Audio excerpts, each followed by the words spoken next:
இந்த வீடியோவில் நீங்கள் பார்க்க போகிறது மவுஸ் பற்றின தகவல்கள். மவுஸ் வந்து உங்களுக்கு எந்த மாதிரி யூஸ் பண்ணலாம் அப்படிங்கிறத நீங்கள் பார்க்கலாம். ஃபஸ்ட்டு ஆரம்ப ஸ்டேஜில் பார்த்தீங்கன்னா மவுஸ் வந்து 3 பட்டனோட தயாரிச்சுட்டு இருந்தாங்க. நாளடைவில் அது வந்து 2 பட்டனாக மாற ஆரம்பிச்சது. 2 பட்டனோடவும் நடுவில் வந்து ஒரு சின்ன ஒரு சக்கரம் போல் ஒரு ஸ்க்ரால் வீல் அப்படின்னு சொல்லுவோம், அது மாதிரியும் வந்து இன்ட்ரடியூஸ் பண்ண ஆரம்பித்தாங்க. இப்போ அதில் இருக்க பட்டன்ஸ் வந்து எதுக்கெல்லாம் யூஸ் பண்ணலாம் அப்படின்னு சொல்லிட்டு பார்க்கலாம். ஃபஸ்ட் வந்து லெஃப்ட் பட்டன். இந்த மவுஸை பொறுத்த வரைக்கும் லெஃப்ட் பட்டனோட வேலை தான் வந்து அதிகம்னு சொல்லலாம். அதாவது மவுஸ்லேயே வந்து முக்கியமான பட்டன் இது. நம்ம வந்து எப்போவுமே கண்டினியூஸாக யூஸ் பண்ணுறது இந்த பட்டனாக தான் இருக்கும். அதாவது எந்த ஒரு ஃபங்க்ஷனை பண்ணுறதுக்காகவும், ஏதாவது ஒரு பேஜில் இருக்கீங்க அப்படின்னாலும், ஒரு சர்ச் பண்ணுறது, ஏதாவது ஒரு அட்ரஸ் பாரில் வச்சு கர்சரை வச்சு நீங்கள் நிறுத்தி பார்க்கணும் அல்லது அந்த இடத்துல டைப் பண்ணணும் அப்படின்னு நினச்சாலும் நீங்கள் லெஃப்ட் பட்டனை தான் யூஸ் பண்ணுவீங்க. இந்த லெஃப்ட் பட்டனை பொதுவாக என்னென்னு சொல்லுவோம்னா மவுஸ் பட்டன் அப்படின்னு தான் நம்ம சொல்லுவோம். 2 பட்டன்ஸ் இருந்தாலுமே இந்த லெஃப்ட் பட்டன் தான் நம்ம அதிகமாக யூஸ் பண்ணுறதுனால இது மவுஸ் பட்டன் அப்படின்னு சொல்லுவோம். Next scroll wheel. இந்த 2 பட்டனுக்கும் நடுவில் நமக்கு ஸ்க்ரால் வீல் சின்ன ஒரு சக்கரம் போல் ஒன்று கொடுத்துருக்காங்க. அதை வந்து வெப் வீல் அப்படின்னும் நம்ம சொல்லலாம். இது வந்து நம்ம இன்டர்நெட் பேஜிங்கில் ரொம்பவே யூஸ் ஆகுதுன்னு சொல்லலாம். அது இல்லாமல் பார்த்திங்கன்னா சில அப்ளிகேஷனில் வந்து ரொம்பவே யூஸ்ஃபுல்லாக இருக்குது. அதாவது கோரல்ரா அந்த மாதிரி அப்ளிகேஷனில் வந்து ஜூம் செஞ்சு பார்க்குறக்கான வசதி நமக்கு இந்த ஸ்க்ரால் வீலில் கொடுத்துருக்காங்க. இதுக்கு மேலே என்ன இதில் கொடுத்துருக்காங்கன்னு பார்த்தீங்கன்னா, இதை வந்து ஸ்க்ரால் வீலை மேலேயும் கீழேயும் வந்து நம்ம சுழற்றி பார்க்குற மாதிரி வசதியையும் கொடுத்துருக்காங்க. அதாவது ஒன்ஸ் இந்த வீலை வந்து நீங்கள் மேலே கீழே நகர்த்தி பார்த்தீங்க அப்படின்னாலே உங்களுக்கு வந்து ஜஸ்ட் ஒரு கிளிக் அப்படின்ற மாதிரி ஒரு சவுண்டோடு அது கேட்கும். மேலேருந்து கீழே அதை மூவ் பண்ணாலும் சரி, கீழேருந்து மேலே அந்த ஸ்க்ரால் பாரில் ஜஸ்ட் நகர்த்தி பார்த்தீங்கனாலே உங்களுக்கு வந்து அந்த சவுண்டை உங்களால் உணர முடியும். மவுஸில் ஐகான் மானிட்டர் வந்து லாக் செஞ்சுட்டு ஒரே இடத்துல நிறுத்தி வச்சுக்கலாம்.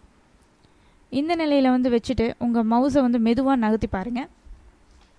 அப்படி நகர்த்துனீங்க அப்படின்னா நீங்கள் நகர்த்துற திசையில் வந்து அந்த மானிட்டரோட பக்கம் வந்து நகர்றது நீங்கள் உணரலாம். அதாவது ஸ்க்ரால் சைடில் வந்து ஸ்க்ரால் பாஸை பார்க்கலாம். குறிப்பாக இது இதில் எல்லாம் ஒர்க் அவுட் பண்ணி பார்க்கலாம் அப்படின்னு பார்த்தீங்கன்னா வேர்டு, இன்டர்நெட் இந்த மாதிரி பேஜஸில் வந்து நீங்கள் ட்ரை பண்ணி பார்க்கலாம். Next right button. மவுஸோட ரைட் சைடில் இருக்கனால இது ரைட் பட்டன் அப்படின்னு சொல்கிறோம் நம்ம. இது வந்து நிறைய செயல்களுக்கு ஒரு ஹெல்ப் பண்ணுதுன்னு சொல்லலாம். எந்த விதத்தில் அப்படின்னு பார்த்தீங்கன்னா, எந்த ஒரு ஃபைல் மேலேயும் ஃபோல்டர் மேலேயும் ஆகட்டும் அல்லது உங்கள் டெஸ்க்டாப்பில் வெறும் இடமே ஆகட்டும், அந்த இடத்துல வச்சு நீங்கள் ரைட் சைட் பட்டனை வந்து நீங்கள் வச்சு வச்சிங்க அப்படின்னா ரைட் கிளிக் பண்ணும்போது உங்களுக்கு என்ன ஆகும்னா, அந்த ரைட் பட்டனில் வந்து ஒரு மெனு உங்களுக்கு ஓப்பன் ஆகும். அதாவது அந்த ஆப்ஷனை வந்து என்ன பண்ணணும் அப்படிங்கிற விரும்புகிறீங்க, கட் பண்ணணுமா, இல்லை பேஸ்ட் பண்ணணுமா, காப்பி பண்ணணுமா, இல்லை உங்களுக்கு டெலீட் பண்ணணுமா, இல்லை ரீநேம் கொடுக்கணுமா, அதுக்கு நேம் வைக்கணுமா, அந்த மாதிரி எல்லா ஆப்ஷன்ஸுமே உங்களுக்கு அதில் காமிக்கும். இந்த மாதிரி வசதிகள் வந்து உங்களுக்கு ரைட் பட்டனில் கொடுத்துருக்காங்க. அல்லது டெஸ்க்டாப்பில் வச்சு வெறும் இடத்துல நீங்கள் ரைட் கிளிக் பண்ணிங்க அப்படின்னா அதனோட ப்ராப்பர்ட்டிஸ் பட்டனை வந்து மெனுவோட உங்களுக்கு காமிக்கும். நெக்ஸ்ட்டு கிளிக்ங்கிறது என்னென்னு பார்த்தீங்கன்னா, மவுஸோட இடது பட்டன் அதாவது லெஃப்ட் பட்டன் மேலே வச்சு உங்கள் ஒன்லி ஒன்ஸ் உங்கள் ஃபிங்கரை வந்து அழுத்திட்டு உடனே விரலை எடுத்துட்டீங்க அப்படின்னா கிளிக் அப்படின்ற ஒரு சவுண்டோட உங்களுக்கு கேட்கும். இதனால் என்ன உங்களுக்கு பெர்ஃபார்ம் பண்ண முடியும் அப்படின்னு பார்த்தீங்கன்னா, ஒரு இமேஜ் மேலே ஆகட்டும், ஒரு வேர்ட் மேலே ஆகட்டும் வச்சு அந்த இடத்துல கிளிக் பண்ணிட்டீங்க அப்படின்னா நீங்கள் வச்ச இடம் வந்து செலக்ட் ஆகிருக்கும். நெக்ஸ்ட் வந்து டபுள் கிளிக்.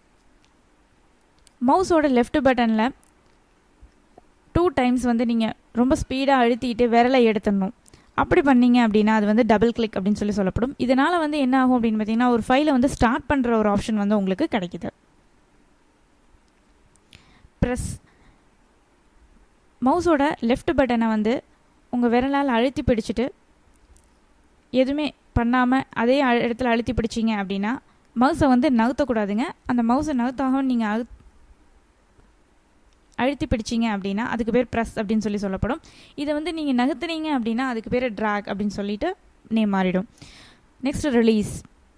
மவுஸோட பட்டனை அழுத்தி அதனோட எல்லா ஆக்ஷன்ஸுமே நீங்கள் வந்து கம்ப்ளீட் பண்ணதுக்கப்புறம் அந்த பட்டன்லேருந்து விரலை எடுத்துட்டீங்க அப்படின்னா அதுக்கு பேர் ரிலீஸ் அப்படின்னு சொல்லுவோம் நம்ம. ட்ராக்.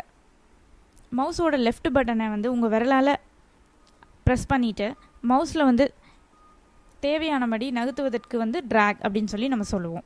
பொதுவாக இது எல்லா அப்ளிகேஷன்லேயும் வந்து ரொம்பவே வந்து முக்கியம் அப்படின்னு சொல்லலாம். ஏன்னா வந்து ஒரு கோடாகட்டும் கட்டமாகட்டும் நீங்கள் வரையணும் அப்படின்னு நினச்சிங்கனாலும் அது மேலே வச்சு அந்த உங்கள் வேலைகளை முடிச்சுட்டு ஜஸ்ட் அந்த ஒரு அவுட் சைட் பார்டர் மாதிரி உங்களுக்கு காமிக்க செலக்ட் பண்ணும்போது அதை அப்படியே இழுத்து வச்சிங்கன்னா நீங்கள் எந்த இடத்துல வைக்கணுமோ அந்த இடத்துல ட்ராக் பண்ணி நீங்கள் வைக்கலாம்.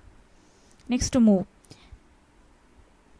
மவுஸ் மூவ் அப்படின்னு சொல்லலாம் இதையே. அதாவது எந்த பட்டனையுமே அழுத்தாமல் ரைட் பட்டன் ஆகட்டும், லெஃப்ட் பட்டன் ஆகட்டும், உங்கள் ஸ்க்ரால் வீல் ஆகட்டும், எதையுமே நீங்கள் தொடாமல் ஜஸ்ட் உங்கள் மவுஸோட சைடில் 2 சைடு மட்டுமே பிடிச்சிட்டு உங்கள் மவுஸை மட்டுமே நகர்த்தினீங்கனாலே போதும்.